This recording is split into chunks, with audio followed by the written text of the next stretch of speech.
Hi, and welcome back to Star Conflict Tutorials. We have previously mentioned the new class of ships, the destroyers, but only briefly. Now, after trying them out for a while, we want to tell you all about them. For now, the players have 3 such ships available at tech level 8, 1 for each faction. Let's meet them. Invincible, Archon, and Procyon for the Empire, Jericho, and the Federation respectively. Stats-wise, these ships follow the basic general idea behind their parent factions.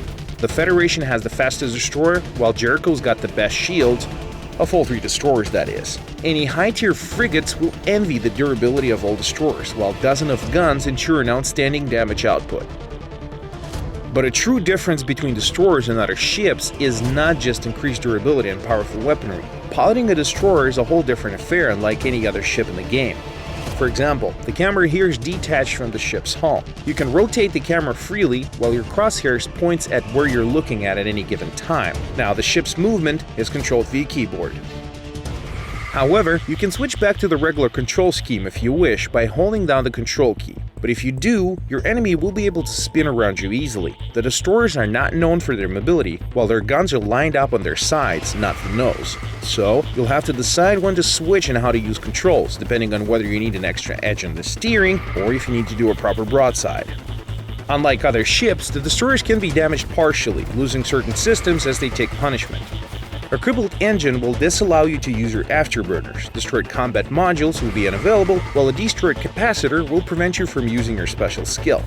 By the way, there's another unique thing that destroyers can do. It's somewhat similar to a phase shield. It also has 3 passive operational modes, which can be cycled back and forth. The pilot decides which systems he's directing the energy at, thus increasing the damage output, maximum speed, or shield regen, depending on what the pilot requires at a particular moment. Moving on to Broadside Cannons. Currently there are 2 types of these available. Meson Cannon deals thermal damage, its rate of fire and spread increasing with each consecutive shot, kind of like a heavy blaster of frigates. Second type of weapon is the good old Railgun, dealing kinetic damage. The summary damage output of a destroyer is tremendous, but there's a catch. You need to bring them all to bear on your target to do that damage. 12 guns of a destroyer are mounted on various parts of the ship, so regardless of which direction you're facing, you won't be able to use them all on a single target. Still, the ship bow and broadsides got most of the weaponry installed, while the prow and the keel of the ship carry only a couple of guns each. But your ship has several skills that can be used to protect those soft spots, such as automated plasma turrets that engage anyone nearby. Once you activate a certain skill, the damage dealt by the turrets increases. There's yet another skill that can help, Multi-Phase Shield. It passively boosts your shield's resistance to damage, and just like the turrets, it can be activated to boost the shield even more. Up next is the Wormhole Projector that increases the destroyer's mobility. At first activation, it creates a dimensional tunnel. At second activation, it warps the ship through that tunnel. This can be used for a daring attack or to get out of a pinch. The maximum distance for such a jump is 5 kilometers. When on the attack, you can use your pyro emitter. It creates a beam which then ignites, dealing serious damage to anyone caught near it. Finally, there's the Tempest Launcher that fires a salvo of 20 homing missiles ahead of the ship. By the way, this is the only kind of missile weapon that can be used with a destroyer, at least for now. Why? Well, because the missile bay of your destroyer is occupied by the metastable energy field generator, similar to the upgraded version of the barrier used by the engineers. Why upgrade it? Well, the shield moves with the ship and provides protection, while at the same time allowing to return fire. This thing is perfect for head-on attacks since it makes the enemy try and outflank the destroyer. The shield can be created at any facing of your ship, not just in front of it. In response to the outflanking maneuver, the destroyer can create another shield and safely weather the attack.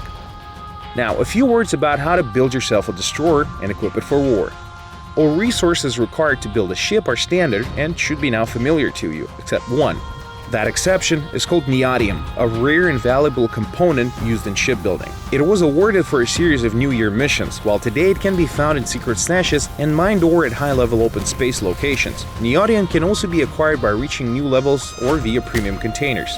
So if you really want a destroyer, there are many ways to get the required neodymium. Time to pick the special skill for your destroyer. You have 3 options, but it will be hard to lose yourself in choice, at least for now.